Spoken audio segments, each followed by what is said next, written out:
नमस्कार दोस्तों, मैं हरीश चौहान और आप देख रहे हैं सामाजिक कहानियाँ चैनल। दोस्तों, अंग्रेजी ज़माना था और गांधी जी के सत्याग्रह आंदोलन में लोग बढ़ चढ़कर हिस्सा ले रहे थे और खुद को जेल में ठुसवा रहे थे। इस तरह से वहाँ जाकर जेल में भी लोग चाहते थे कि हम आराम से रहें और अपना अपना सिफारिश लगाकर जेल में उनको ए क्लास और बी क्लास की जगह मिल जाती थी। बी क्लास में थोड़ा दिक्कत होता था और ए क्लास में सारी सुविधाएं मिलती थी। इसीलिए लोग झगड़ा करते थे जेल में और अपने परिजनों से सिफारिश लगवा कर ए ब्लॉक ए क्लास में ही रहना पसंद करते थे। इसी विषय पर सुभद्रा कुमारी चौहान ने एक कहानी लिखी है कि देशभक्ति का मापदंड क्या होना चाहिए। तो आइए जानते हैं क्या है कहानी सुभद्रा कुमारी चौहान जी का। कहानी का नाम है राही और इसमें दो पात्र हैं। एक है राही जो एक औरत है, वह जेल में बंद है, और एक है आरती अनीता अनीता जो सत्याग्रह में भाग लेकर के और जेल पहुंच गई हैं। और उन्हीं दोनों का वार्तालाप जो है इस कहानी में आपको मिलेगा। और कहानी शुरू करने से पहले हमारा आपसे रिक्वेस्ट है कि हमारे चैनल को सब्सक्राइब कर लें और वीडियो को लाइक और शेयर कर लें और बेल आइकन को दबा दें। तो आइए सुनते हैं कहानी सुभद्रा कुमारी चौहान की और टाइटल है राही। अनीता पूछती है राही से, तेरा नाम क्या है? राही, तुझे किस अपराध में सजा हुई? चोरी की थी सरकार। चोरी? क्या चुराया था? नाज की गठरी। कितना नाज था? होगा 5-6 सेर। और सजा कितने दिन की है? साल भर की। तो तूने चोरी क्यों की? मजदूरी करती तब भी तो दिन भर में 3-4 आने पैसे मिल जाते। हमें मजदूरी नहीं मिलती सरकार। हमारी जात मांगरोड़ी है, हम केवल मांगते खाते हैं। और भीख न मिले तो फिर चोरी करते हैं। उस दिन घर में खाने को नहीं था, बच्चे भूख से तड़प रहे थे। बाजार में बहुत देर तक मांगा, बोझा ढोने के लिए टोकरा लेकर भी बैठी रही, पर कुछ न मिला। सामने किसी का बच्चा रो रहा था। उसे देखकर मुझे अपने भूखे बच्चों की याद आ गई। वहीं पर किसी की नाज की गठरी रखी हुई थी।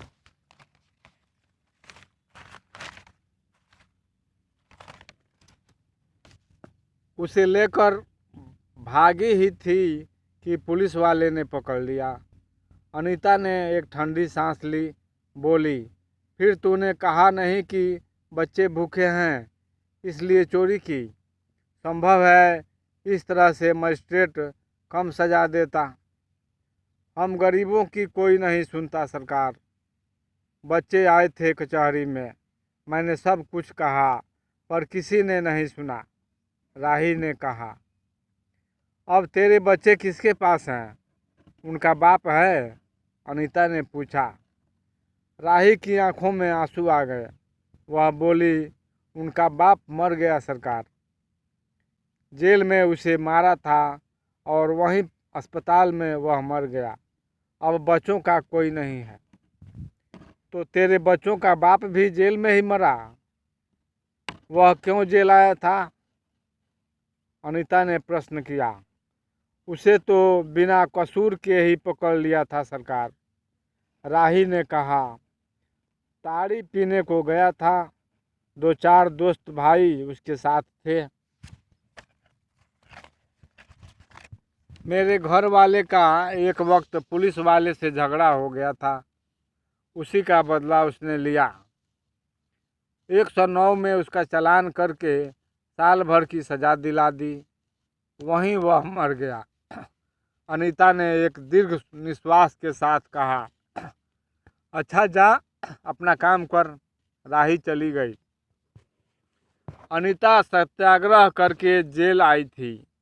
पहले उसे बी क्लास दिया गया था, फिर उसके घर वालों ने लिखा पढ़ी करके उसे एक क्लास दिलवा दिया। अनीता के सामने आज एक प्रश्न था। वह सोच रही थी कि देश की दरिद्रता और इन निरीह गरीबों के कष्टों को दूर करने का कोई उपाय नहीं है। हम सभी परमात्मा की संतान हैं, एक ही देश के निवासी। कम से कम हम सबको खाने पीने का समान अधिकार है।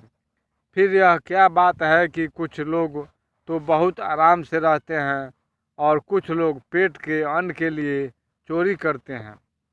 उसके बाद विचारक की अदूरदर्शिता के कारण या सरकारी वकील के चातुर्यपूर्ण जिरह के कारण छोटी छोटी बच्चों की माताएं जेल भेज दी जाती हैं। इनके बच्चे भूखों मरने के लिए छोड़ दिए जाते हैं।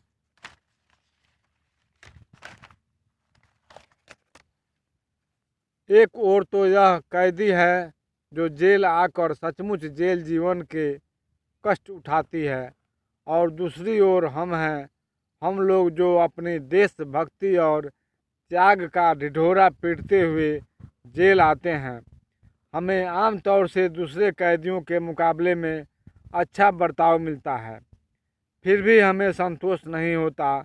हम जेल आकर ए और बी क्लास के लिए झगड़ते हैं। जेल आकर ही हम कौन सा बड़ा त्याग कर देते हैं। सिवाय जेल में हमें कौन सा कष्ट रहता है, सिवाय इसके हमारे माथे पर नेतृत्व की सील लग जाती है। यह हमारी चौथी जेल यात्रा है, यह हमारी 5वीं जेल यात्रा है, और अपनी जेल यात्रा के किस्से बार बार सुना सुना कर आत्मगौरव का अनुभव करते हैं। तात्पर्य यह है कि जितनी बार हम जेल जा चुके होते हैं, उतनी ही सीढ़ी हम देशभक्ति और त्याग से दूसरे से ऊपर उठ जाते हैं, और इसके बल पर जेल से छूटने के बाद कांग्रेस को राजकीय सत्ता मिलते ही हम मिनिस्टर, स्थानिक संस्थाओं के मेंबर और क्या क्या हो जाते हैं। अनीता सोच रही थी, कल तक जो खद्दर भी नहीं पहनते थे, बात बात पर कांग्रेस का मजाक उड़ाते थे। कांग्रेस के हाथों में थोड़ी शक्ति आते ही वे कांग्रेस भक्त बन गए, खद्दर पहनने लगे, यहाँ तक कि जेल में भी दिखाई पड़ने लगे। वास्तव में यह देशभक्ति है या सत्ता भक्ति? अनीता के विचारों का तांता लगा हुआ था। वह दार्शनिक हो रही थी। उसे अनुभव हुआ जैसे उसे कोई भीतर ही भीतर काट रहा हो।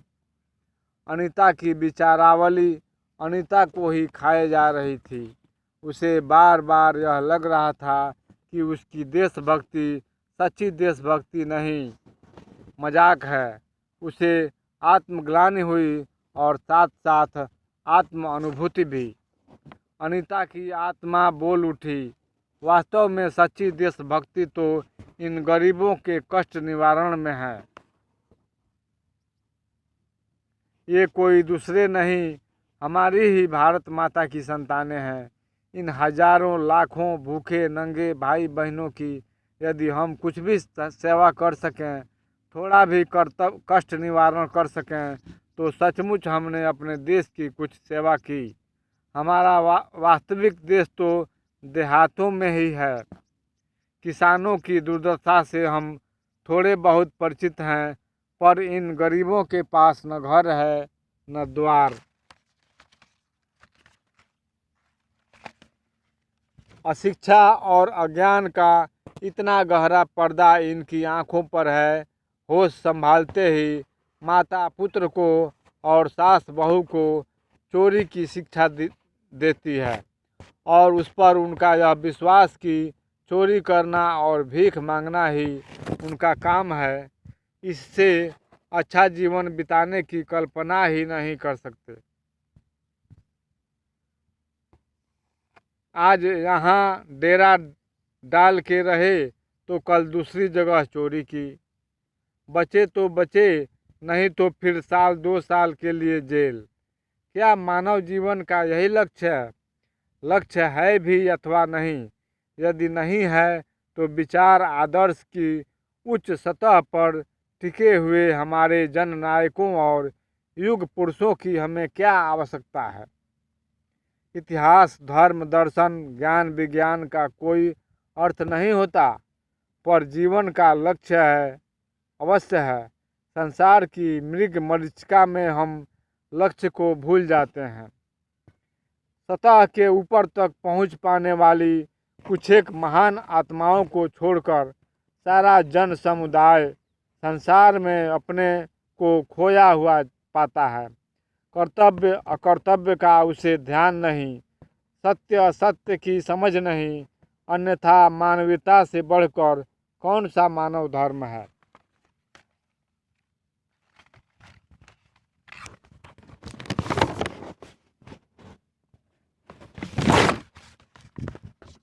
पतित मानवता को जीवन दान देने की अपेक्षा भी कोई बेहतर पुण्य है? राही जैसी भोली भाली किंतु गुमराह आत्माओं के कल्याण की साधना जीवन की साधना होनी चाहिए।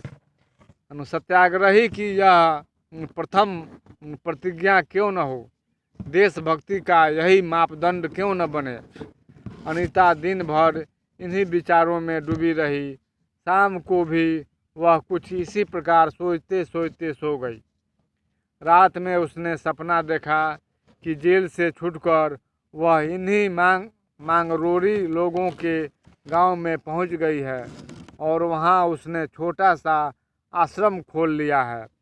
इसी आश्रम में एक तरफ छोटे छोटे बच्चे पढ़ते हैं, स्त्रियां सूत काटती हैं और दूसरी तरफ मर्द कपड़े बुनते हैं और रुई धुनकते हैं। शाम को रोज उन्हें धार्मिक पुस्तकें पढ़कर सुनाई जाती हैं और देश में कहाँ क्या हो रहा है सरल भाषा में समझाया जाता है। वही भीख मांगने और चोरी करने वाले आदर्श ग्रामवासी हो चले हैं। रहने के लिए उन्होंने छोटे छोटे घर बना लिए हैं। राही के अनाथ बच्चों को अनीता अपने साथ रखने लगी है। अनीता यही सुख स्वप्न देख रही थी। रात में वह देर से सोई थी। सुबह 7 बजे तक उसकी नींद न खुल पाई। अचानक स्त्री जेलर ने आकर उसे जगा दिया और बोली, आप घर जाने के लिए तैयार हो जाइए। आपके पिता बीमार हैं। आप बिना शर्त छोड़ी जा रही हैं।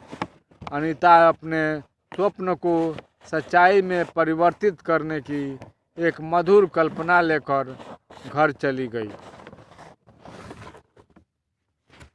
दोस्तों, आपसे फिर एक विनती है कि हमारे चैनल को ज़रूर सब्सक्राइब कीजिए और वीडियो को अंत तक देखने के लिए बहुत बहुत धन्यवाद। फिर मिलेंगे अगले वीडियो में। जय हिंद, जय भारत।